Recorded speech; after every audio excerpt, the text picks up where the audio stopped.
Okay, so last week we interviewed Miranda Devine, which we love to do because she has some sweet new podcast called Pod Force One, and apparently she's just going to get all the heavy hitters on there. And she had a chance to talk to somebody who fascinates me. I've never met the man, never talked to the man, but he seems sharp. I wonder what Miranda thought about him. She interviewed Scott Bessent, joining me now, wonderful columnist for the New York Post, Miranda Devine. Okay, Miranda, you had a chance to sit down, take the measure of the man. What'd you think?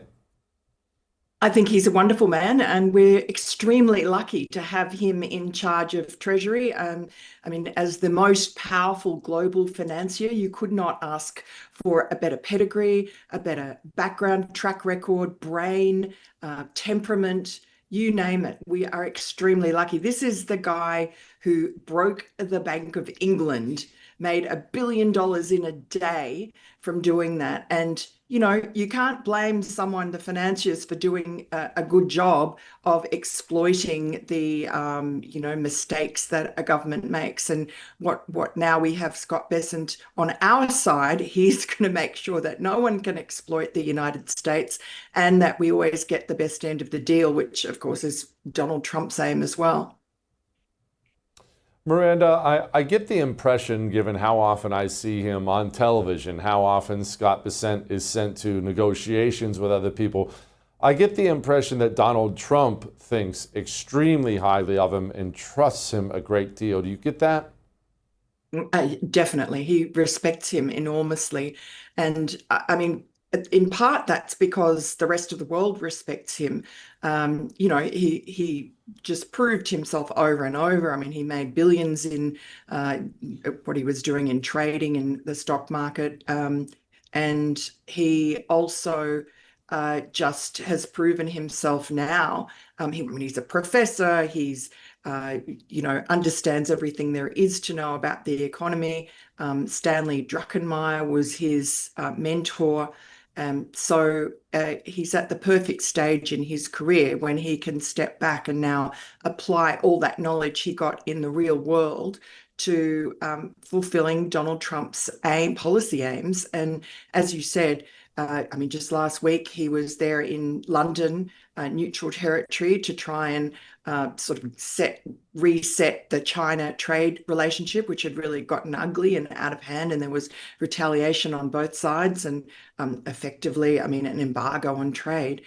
So he managed to do that and at least reset them, and now they're set for proper trade talks. So yes, Donald Trump is trusting him with a lot of things. I mean, he even sent him to Ukraine, if you remember, to negotiate that rare earth minerals deal with Zelensky, which didn't go too well. But I mean, that obviously was Zelensky's problem, and he showed the same attitude when he came to the Oval Office. And Scott Bessent was there as well. So he's right at the heart of everything, that the government does. And he was in the Situation Room with Donald Trump. He told me during, all this Iran drama. And he did say, he couldn't obviously talk about what was going on, but what he did say is if the American people could see the way President Trump conducts himself and the way he's talking to international leaders, etc., they would feel very comforted by the fact that he's doing such a good job. You brought up Scott Bessent, I'm sorry, in China, and well, this is a little snippet of all that. You just recently flew to London to have some pretty willing trade negotiations with the Chinese. And I think this was just over the sort of retaliatory measures that China had slapped on America. For instance, magnets and some rare earths they had put a ban on, and then we'd slapped some payback to them. And so did you manage to sort that out? And do you think that we're going to get to a point that Donald Trump has said he wants where China opens up to America? Well, on the whether they'll open up, we'll see. I believe that Chinese were feeling more pain. Their system takes pain better. But I believe it was probably very painful for them because that we import 3 times more than we sell to them. So we are the deficit country in the history of trade wars. The surplus country always takes more pain. And their economy is not doing very well, is it, at the moment? They're in the middle of a real estate downturn. Some might call it a crisis. They've had low growth. There's something called the middle income trap for developing economies. And what we will see with China is, can they be a reliable partner?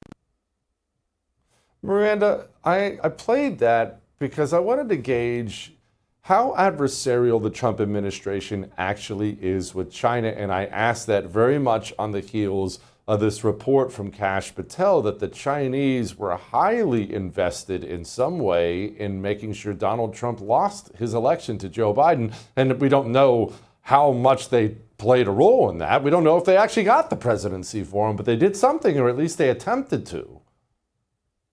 Yeah, it's fascinating, isn't it?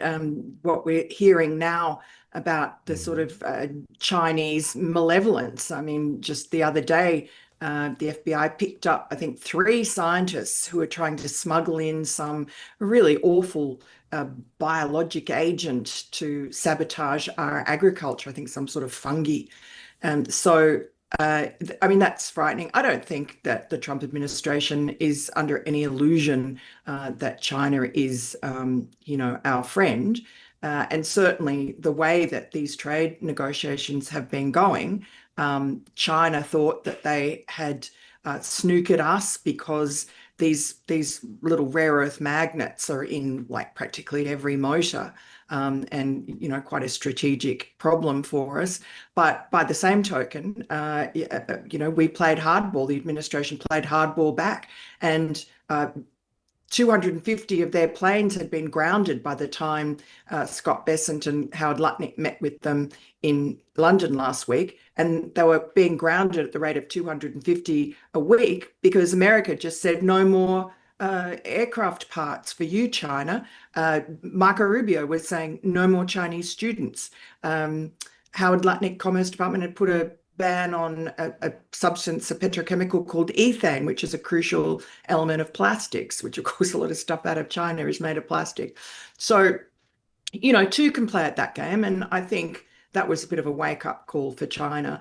And they do, I'm told that the negotiators, they sent their vice president, a guy called He, there, and they're all very respectful, particularly of Scott Bessent. I think they realise that it's a new sheriff in town and no more of the sort of weak attitude. And really, I mean, it's Joe Biden, for the millions of dollars, tens of millions that he and his family raked in from China. And the fact now we're seeing with this new FBI revelations that China was trying to manufacture some fake ballots or, fake driver's licenses to get fake votes on behalf of Joe Biden. You can tell Joe Biden was China's man. And that's no longer the case.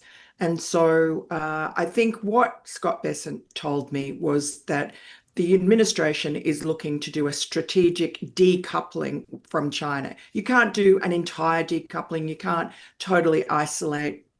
In this kind of globalist economy that we have, you can't completely isolate from China, but you can ensure that they never again have the power to withhold something like rare earth magnets from us and threaten our national security and our economic security. So that will never happen again. And he blames previous administrations for allowing that situation to happen. I asked him, about allowing China into the WTO back in 2001. Should people have known back then what a disaster it would have been for American jobs? And he said, look, the problem that Larry Fink had told him is that it was capitalism without guardrails. You can't have that. So they're trying to erect the guardrails again.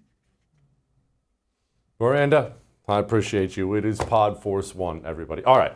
I would thank you for coming to my YouTube channel, but I know how brilliant it is, and I know you love it here. So subscribe and watch. We're going to start really ramping things up and putting some funny stuff, some interesting stuff out there, some collaborations. Either way, my YouTube channel is officially the place to be. So stick around.